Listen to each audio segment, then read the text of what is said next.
오늘 본문은 바울이 예수 믿고 난 이후의 경험을 말하고 있다고 생각합니다. 근데 바울이 당황스러운 말을 합니다. 자기를 곤고한 사람이라고 고백합니다. 예수님을 믿고 구원받으면 새로운 마음이 생깁니다. 말씀을 묵상하고 싶어집니다. 잠깐이라도 기도하려고 합니다. 이웃을 사랑하려고 합니다. 바울의 고백을 보십시오. 이제는 하나님의 법을 즐거워합니다. 그 법대로 걸어가는 게 행복합니다. 근데 바울이 또 다른 현실을 얘기합니다. 육신으로는 죄의 법을 섬긴다고 고백합니다. 죄의 법에 사로잡혀 있다고 말합니다. 도대체 육신이 뭡니까? 육신을 헬라어로 사르크스라고 합니다.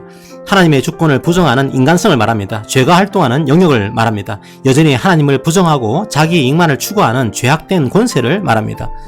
우리들은 예수님을 믿고 구원받았습니다. 하지만 아직 우리는 이 땅에서 살고 있습니다. 사르크스가 여전히 우리를 유혹합니다.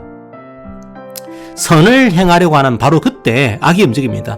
이미 해방되었지만 해방의 기쁨을 누리지 못하도록 여전히 곤고하고 비참한 상태에 머물러 있도록, 그래서 이웃을 사랑하기보다는 자기 탐욕을 채우도록 복음의 생명력을 누리지 못하도록 죄가 우리들을 유혹하고 있는 겁니다. 8장 1절에서 이제라는 단어에 주목하십시오. 예수님 믿고 조금 더 그리스도인답게 잘 살고 싶은데 생각보다 잘 안됩니다. 그러다 보니까 현실을 포기합니다. 하지만 사도 바울의 해방일지에 어떤 단어가 적혀 있습니까? 이제입니다. 오늘 기뻐하는 겁니다.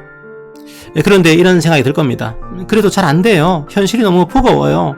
네, 맞습니다. 바울은 이제라는 말로 우리들을 위로하고 있는 겁니다. 이제부터라는 의미가 담겨 있습니다. 우리의 칭의는 그리스도인의 시작일 뿐입니다. 하지만 아직 완성되지는 않았습니다.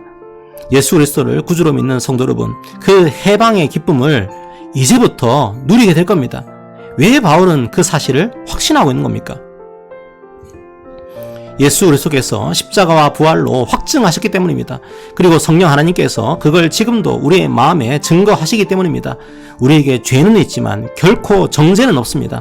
우리를 정죄하는 건 십자가를 지신 예수님을 정죄하는 겁니다. 그리고 이제부터 영원히 그 정죄를 받지 않습니다. 그 놀라운 은혜를 고백해 보십시오. 그 은혜를 이제부터 영원까지 누리시기를 원합니다. 여러분이 구원받은 이후에 어떻게 그 기쁨을 누릴 수가 있습니까? 마찬가지입니다. 예수님 안에 있어야 누릴 수 있습니다. 자꾸만 구원받은 이후에 종교 행위로 기쁨을 누리려는 분들이 계십니다. 종교 행위로 해방을 누리려는 분들이 계십니다. 방법은 딱 하나입니다. 예수님께 붙어 있으면 됩니다. 그러면 예수님의 생명을 함께 누릴 수 있습니다. 바로 그게 일상의 해방입니다. 당신은 해방되었어. 바울은 이렇게 선포하고 끝내지 않습니다. 그 이후에 어떤 일들이 일어날까요? 로마서에서는 이방인과 유대인이 하나가 되는 걸 강조합니다. 바로 그게 해방의 결과입니다. 그 해방은 타인에 대한 연민과 희생과 환대로 드러납니다. 그리고 그 목적은 뭘까요? 그 모습을 통해 하나님께서 영광을 받습니다.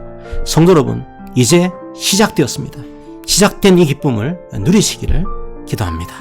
아멘.